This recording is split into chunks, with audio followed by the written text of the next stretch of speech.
Hi everybody and welcome to the Excel Suite Tutorial Center. My name is Brandon Schmid and today we're going to go through a brief overview of the Excel platform.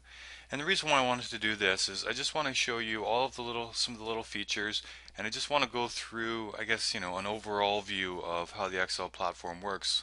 And that way when you go and look at other videos that are on the Tutorial Center, you're going to be able to reference this video and you're just going to have a better overall understanding of how the platform actually works. So what I've done here is I've logged into one of our model suites, and I've already logged into the back end, as you can see. Now when you first log into Excel, what you're going to see is this landing page. You can go through and you can do a lot of your work from this landing page if you want.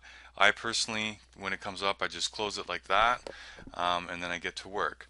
Now the first thing you'll notice is that there's a bunch of icons across the top here, and the first one I'm going to click on is my name. So you should have your name there as well, and if you click on it, what it's going to do is it's going to bring up your profile, and if you're the account owner, your profile should look something like this.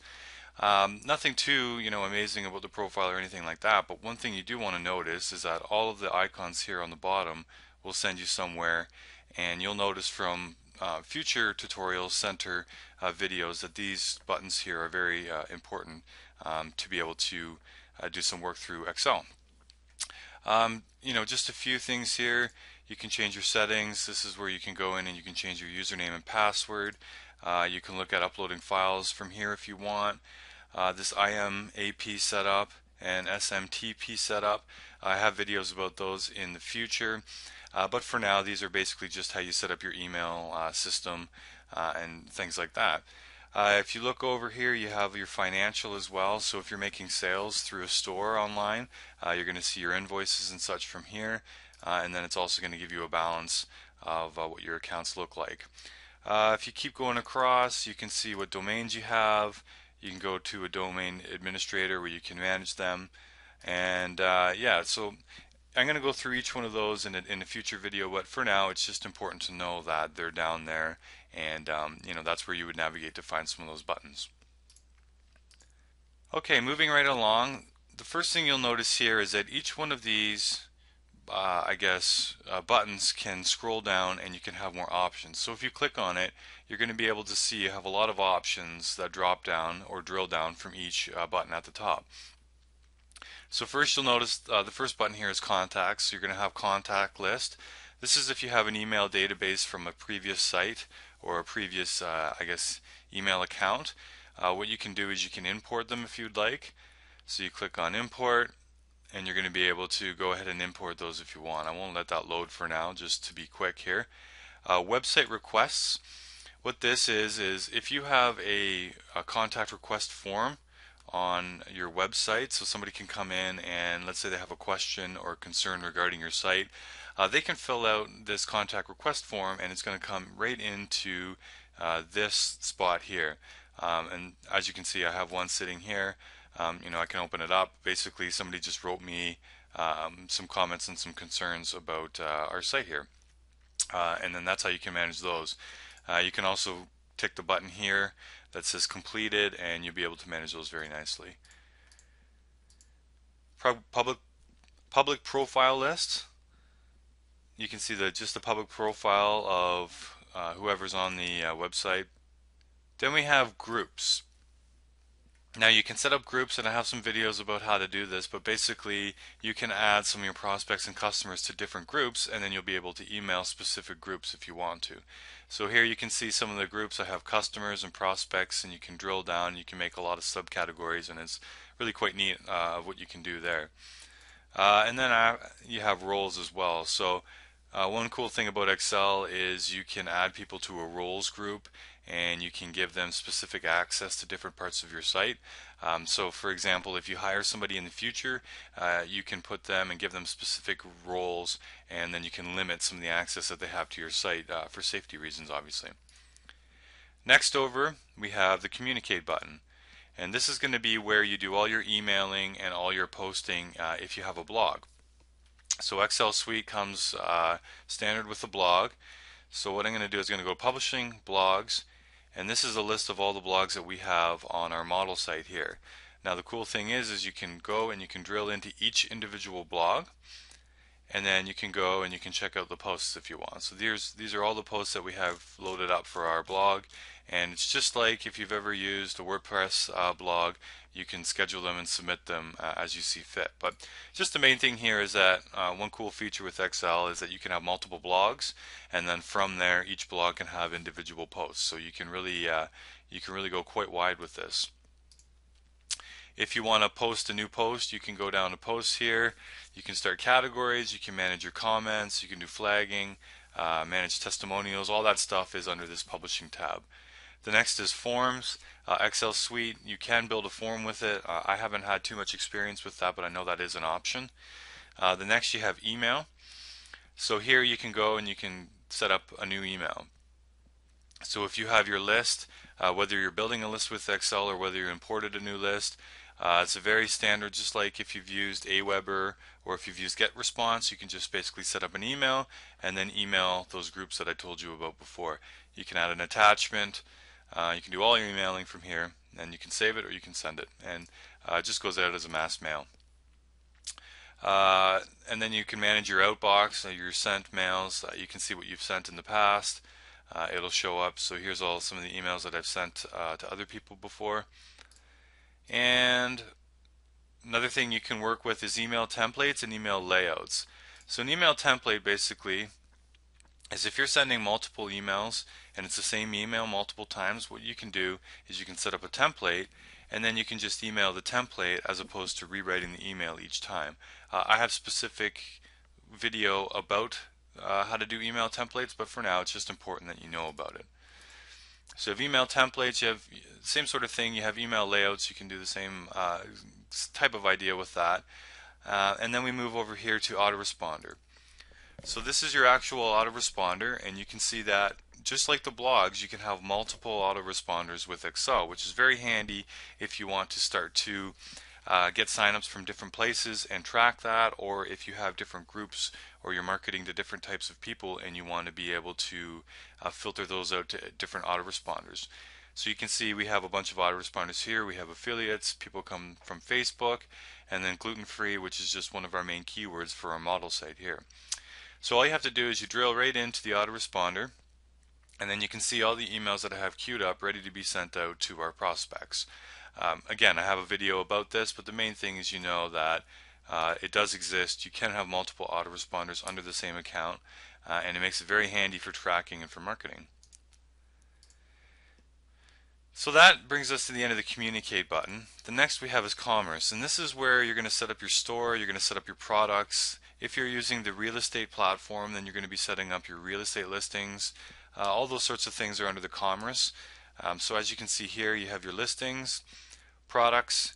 You can either click onto the products and you can view all the products you have loaded up. So these are all the products that we currently have. And if you want, you can drill into each product and you can see all of the details by clicking on all the buttons below here. I won't go into detail, there's specific videos on that. And then also, so you have the products, you can scroll through and you can look at your actual products, or you can just go to products and new, and you can start the process of creating a new product from there as well. This is where you would also create product categories. So as you can see, it just starts like a root directory, and you can look at all your different categories, and those would actually show up on the store side when people go to your site. So if you have multiple products, like let's say you're set up like an Amazon store and you have multiple categories in multiple different markets, this is very handy because then you can go in and you can set up categories and you can filter all the products specific to each category with this drill down menu here. So it's really handy, and it's something that we personally use as well. Here you can track invoices and orders and subscriptions. Excel Suite is set up that you can run it as a membership site, so you can charge people monthly to access information, that sort of thing. And here's where you would manage and look at and view some of the subscriptions that you have on the go. And then finally payments as well, you can manage that. So the main thing here with the commerce is that you're going to manage some of your payments, and you're going to set up your store and set up your individual products. And also if you're on the real estate platform, then that's where you would look at setting up your listings and some of the houses that you have for sale. Moving right along, we now have the resources tab here. So if you open this up, the main thing is the CMS, and that's Content Management System. And what you're really looking at for this particular part is if you're going to be doing any editing to pages, if you're going to be adding pages, if you're going to be adding any type of content or anything new that's outside of the blog. This is really where the nuts and the bolts of the site are. So if you go to CMS and pages, we'll load that up here. You can see these are all the pages that we have. It's 4 pages long, so it's quite a big site. And what you want to do is you want to come to this if you want to do any editing of the actual pages. So for example, here's our home page. All you do is you click on the button here to open it up, and here's where you can see a lot of the HTML code and a lot of the hard coding which creates the site. Obviously, if you don't know what you're doing, if you don't know HTML too well, I wouldn't recommend going in here and making changes. But if you hire a designer, or if you have some changes that you need to be made, this is where they're done. So this is the pages index. Then if you go to resources CMS, there's snippets as well. And how Excel works basically is it builds sites from pages, snippets, and what else here? Pages, snippets, and layouts. So it combines all the three and then it creates a page. And this makes it easier from a design standpoint. It's not really too important to know, but basically it makes the site run a little bit better, and it does make it easier for design changes that have to happen across the whole site. So here's snippets. Main thing about this is just where it is in case you hire a designer and you need to know how to get into there. And then same thing, like I said, there's layouts and there's redirects that you can work with. Another very important thing under the resources tab is the files section. Now this is going to be very important if you're, let's say, uploading images for your blog, or if you're uploading product images, like if you have an e-cover and you want to upload that. This is what you want to do, and this is where you want to go. I have an entire video just dedicated to how to work with the file resource manager, but for now just understand where it is and roughly how it works. For example, we have our images file. If you go to blog images here, you can break it down by category like we have, and you can see we have all of our blog images in here. So anytime we write a new blog post, we first upload a new image to the blog images file part, and then we know where it is for future reference, or if we have to make changes or anything like that. So again, you can break it down by file type and by category, which makes it really handy and it makes it really easy to manage all of your files and everything you need. So I'm going to close that, and then I'm going to close this sidebar here. So that's the file manager. You can also go with action handlers. And basically action handlers are things you can set up. It gets pretty advanced, but the main idea is that you can set up an action handler to do things automatically throughout the buying process. So let's say somebody buys a product and you want an action handler that after 30 days or after 2 weeks, let's say, a testimonial request is automatically sent out or emailed to them. Well, in the action handlers, that's where you would go to make that happen. Now I have videos about that as well, of course, so the main thing, just understand where it is and how it works. If you ever want to watch tutorial videos, you can get to the tutorial center here as well, and then there's also the Contact Excel tab as well. And then finally, the last drop-down menu is the admin panel here. And this is where you just do some of your general maintenance and some of your regular things here. So you can check out your info. You can check out different Excel suite services. You can look at some of the configurations and some of the payments. This is one of the areas that you need to go in if you want to change your PayPal address, if you're taking online orders. API keys, that's important for emailing. Shipping and tax, that's where you can adjust all that. And then you can get into affiliate tracking in some of your categories and that sort of thing. So that's really where a lot of the general maintenance takes place. So again, my name is Brandon Schmid, and this has been just a brief overview of the Excel platform. In the videos to follow, you're going to find a lot of videos that go into the specifics about everything I talked about, and some very specific tricks and techniques that you can use, as well as how to get some things done so you can set up your site on Excel and you can be rocking and rolling. Thanks again. Cheers.